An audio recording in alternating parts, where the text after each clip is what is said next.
pada akhir-akhir zaman ini ya, mungkin orang sudah mulai tidak lagi tenang menghadapi situasi-situasi yang sekarang terjadi. Banyak problema-problema yang kita hadapi. Tapi firman Tuhan mengajak kita, menyadarkan kita pada saat sore hari ini, seperti yang sudah kita dengar tadi, itu di dalam ayat 28 dikatakan tadi, pada waktu itu mereka akan berseru kepadaku, tetapi tidak akan dijawab. Mereka akan bertekun mencari aku, tetapi tidak akan menemukan aku. Saudara yang terkasih, kenapa timbul ayat ini kepada kita pada saat hari ini? Tentu ada sebab dan masalahnya. Kenapa Allah lagi tidak mau mendengarkan seruan kita? Sementara di akhir zaman ini banyak orang nanti akan berseru-seru dengan sungguh-sungguh, saudaraku, dengan tulus. Mereka akan memberikan yang terbaik untuk kemuliaan nama Tuhan. Tetapi apa yang dikatakan Tuhan tadi sudah kita dengar dengan jelas. Aku tidak akan mendengarkan engkau. Sekalipun engkau mencari aku, engkau tidak akan menemukan aku. Engkau tidak akan menemukan aku lagi. Tuhan, saudaraku, mari kita resapi firman Tuhan ini. Mari kita simak firman Tuhan ini dengan jelas. Ya, selama ini apa yang sudah kita perbuat kepada Tuhan? Apakah kita mau mendengarkan nasihat-nasihat yang sudah dikatakan Tuhan lewat firman-Nya, lewat sabdanya, lewat puji-pujiannya? Ya. Kalau saya berbicara sebagai manusia, mungkin saya bisa mengatakan Tuhan itu sebenarnya sudah bosan secara manusia ya. Tetapi Tuhan bukanlah manusia. Dia adalah Tuhan yang sempurna sekalipun dia pernah menjelma sebagai manusia.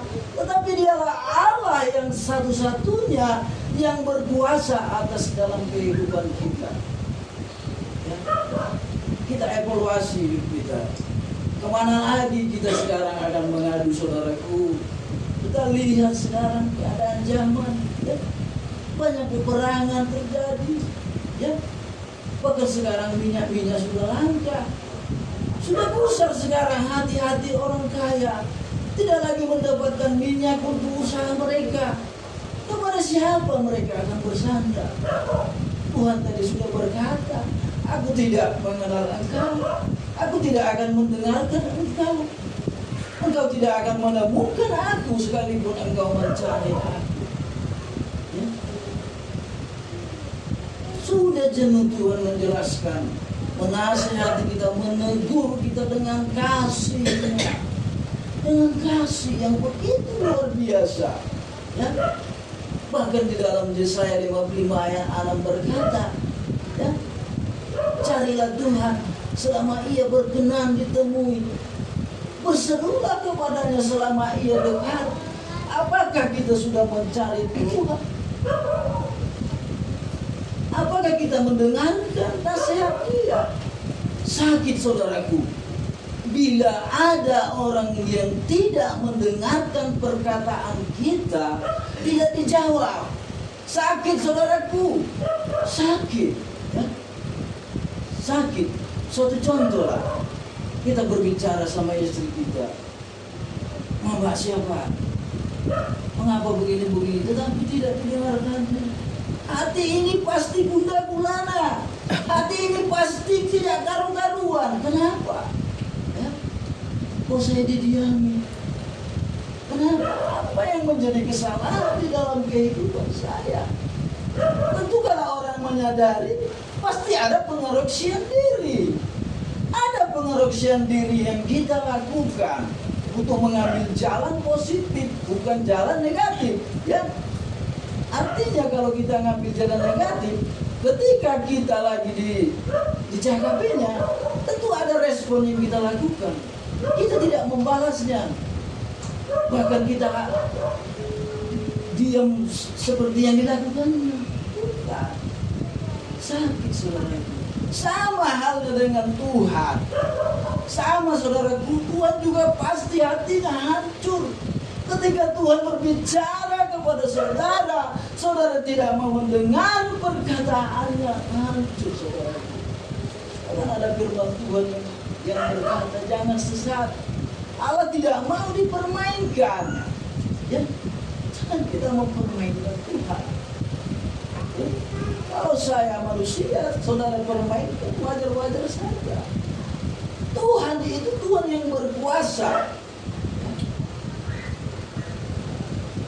Coba kalau kita dengan iman sebagai makhluk hidup ciptaan Tuhan yang lahir zaman ini, peperangan terjadi, Israel baku hantam dengan Irak, transporan minyak terhambat, ya. Kemana lagi kita saudaraku? Kemana lagi kita mengadu? Kemana lagi? Hanya kepada orang yang selalu kita berharap kepadanya. Hanya kepada Dia. Tidak ada sekalipun ada saudara punya orang kaya yang luar biasa saat ini, tidak akan bisa menolong saudara, tidak akan bisa menolong. Tidak akan bisa. Hanya Tuhanlah satu-satunya tempat perlindungan di dalam kehidupan kita. Hanya Tuhan. Hanya Tuhan saudara. Oleh sebab itu biarlah kita boleh mengevaluasi kehidupan kita mengikut Tuhan. Jangan kita hanya bisa dikatakan apa agamamu Kristen, apa agamamu Kristen. Tidak ada pengenalan antara umatnya dengan Allah.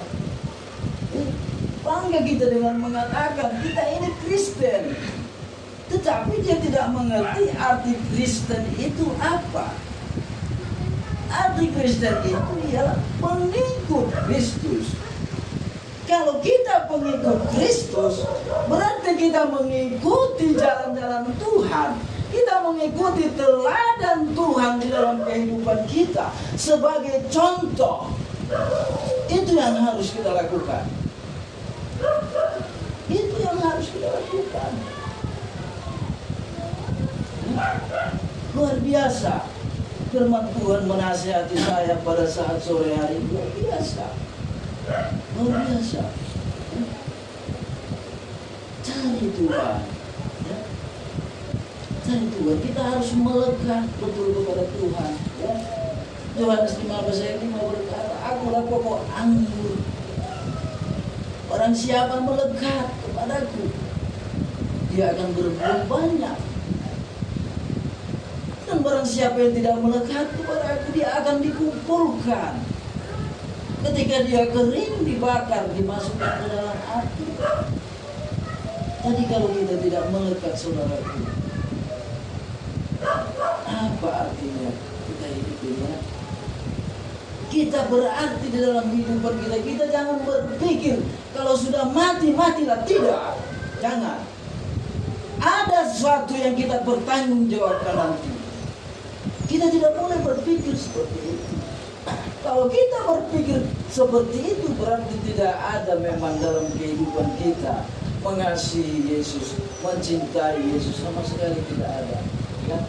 Ada saudaraku nanti yang akan kita pertanggungjawabkan. Kalau kita memang mati, matilah untuk selama-lamanya, masih enak. Ya? Masih enak. Sama-sama kekal nanti ini. Ya?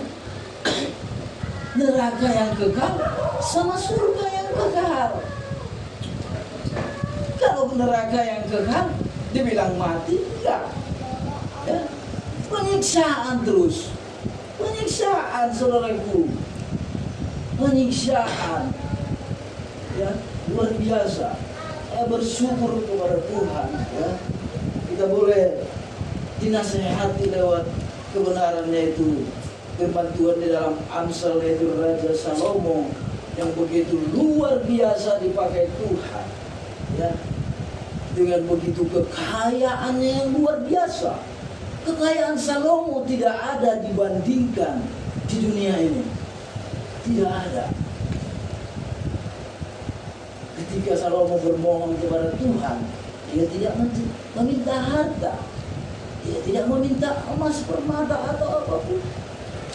Yang hanya dimintanya hanya satu, yaitu hikmat yang daripada Allah. Hikmat yang daripada Allah, ya, sebagai raja, ya, supaya bisa menimbang setiap masalah-masalah yang dihadapi oleh Raja Salomo. Jadi bukan hanya sekedar raja, bukan.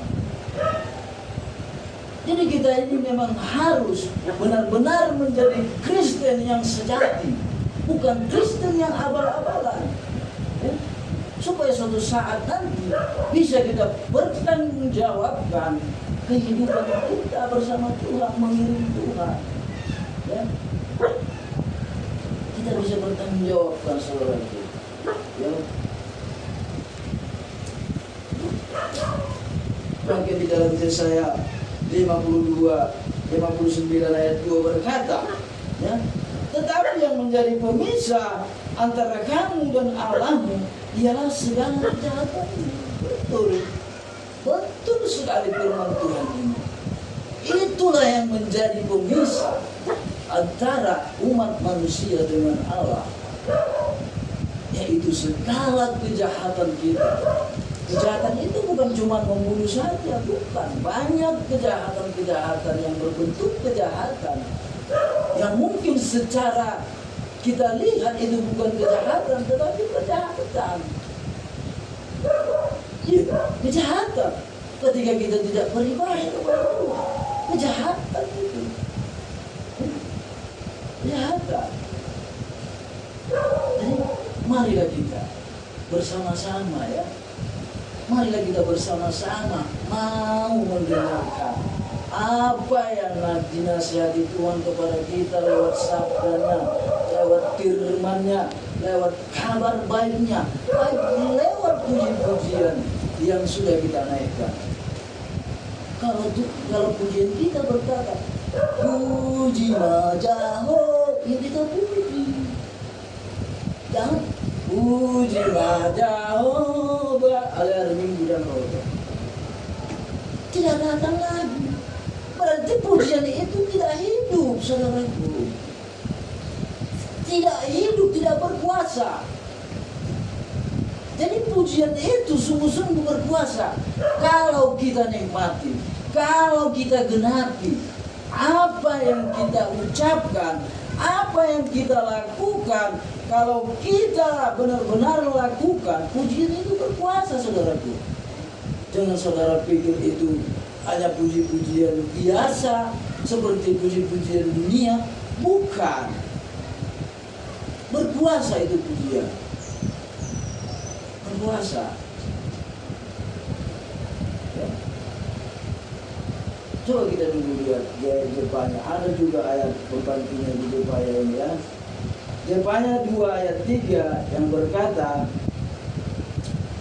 yang rendah hati di negeri, yang melakukan hukumnya, carilah keadilan, carilah kerendahan hati, mungkin kamu akan terlindungi pada hari kemurkaan Tuhan. Inilah, ini yang kita lakukan. Janji Tuhan bukan hanya sekedar janji, saudaraku. Bukan hanya janji muluk-muluk seperti yang dilakukan DPR, MPR. Kalau aku menang akan kubangun ini, kalau aku menang akan kuadakan ini. Bukan. Janji Tuhan itu luar biasa, digenapi. Kalau Tuhan berkata akan melindungi pada hari kemurkaannya, pasti dilindungi, ya. Karena ini firman Tuhan, bukan perkataan saya, atau bukan perkataan Jokowi atau Prabowo, bukan. Ini firman Tuhan. Kalau firman Tuhan yang berkata, maka itu firman akan tergenapi. Ya sudah saya buktikan. Banyak sudah firman-firman yang sudah saya buktikan bahwasanya memang berkuasa sama sekali, saudara. Tapi dengan cara bagaimana? Dengan cara yang tadi. kita melakukan keadilan, kebenaran, ya, kita lakukan kebenaran. Ya, satu contoh adalah tetanggamu dalam masalah, rangkul, tidak semangat ya, semangat itu. Tuhan mengasihi kau, Tuhan mengasihi kau, Tuhan berfirman, Tuhan turut bekerja sama untuk mendatangkan kebaikan bagi kita. Pasti luar biasa yang dialaminya tadi. Yang tadinya hatinya gelisah, yang tadinya hatinya tidak gulana, akan semakin suka kita. Pasti akan dia bilang, mulai hati beda, mulai hati menasihat beda. Memang ini beda. Memang orang Tuhan ini dah maha berusaha. Orang Tuhan ini maha berusaha. Jangan dong dua nasihat Tuhan dong. Orang sadar dong. Ala di Roma yang tertuduhani tak dua-duhun mak ahna di rohatka pangiduatka ya tak dua-duhun tuduhani aku nanggulah tu asa berani menonton nanggulah tu yang muda mandainya nanggulah tu asa berani menonton dang barani menonton na susu ada kalau dangudau, ya. Luar biasa kalau kita sungguh-sungguh di dalam Tuhan, berkat-berkat Tuhan akan mengalir seperti air, mengalir. Saya tidak pernah cemas, saya tidak pernah khawatir. Mungkin saudara bertanya, kenapa kok bisa Bapak yang tidak khawatir? Sudah saya serahkan dulu kekhawatiran saya kepada Tuhan. Kecemasan saya sudah saya serahkan. Apalagi yang khawatir. Ya? Tuhan ambil alih kekhawatiran Tuhan. Tuhan ambil alih kecemasan. Ambil alih. Tuhan yang ambil alih. Jangan kita pusing mengikut Tuhan. Ya, jangan kita pusing. Saya hari Sabtu kemarin baru sembuh melayani di gereja ya. Baru sembuh, saya berkata kepada Tuhan, aku mau melayani Tuhan. Biar aku tidak sanggup. Aku lemah ya Bapak, Tuhan lagi pelayanan Tuhan. Lalu kulihatlah beberapa jemaat yang masih ada. Tuhan bagaimana ya Tuhan? Yang hadir itu masih tinggal. Lalu Tuhan berbicara kepada saya. Tidak usah kau pusing. Lakukan saja bagianmu. Untuk selanjutnya biar aku yang lakukan, kata Tuhan. Tuhan yang lakukan, bukan kita. Tuhan tidak ingin membuat kita pusing. Tidak, saudaraku. Apa yang menjadi bagian kita, lakukan. Apa yang tidak bisa saudara lakukan, serahkan sama Tuhan. Tuhan, aku sudah lakukan bagianku.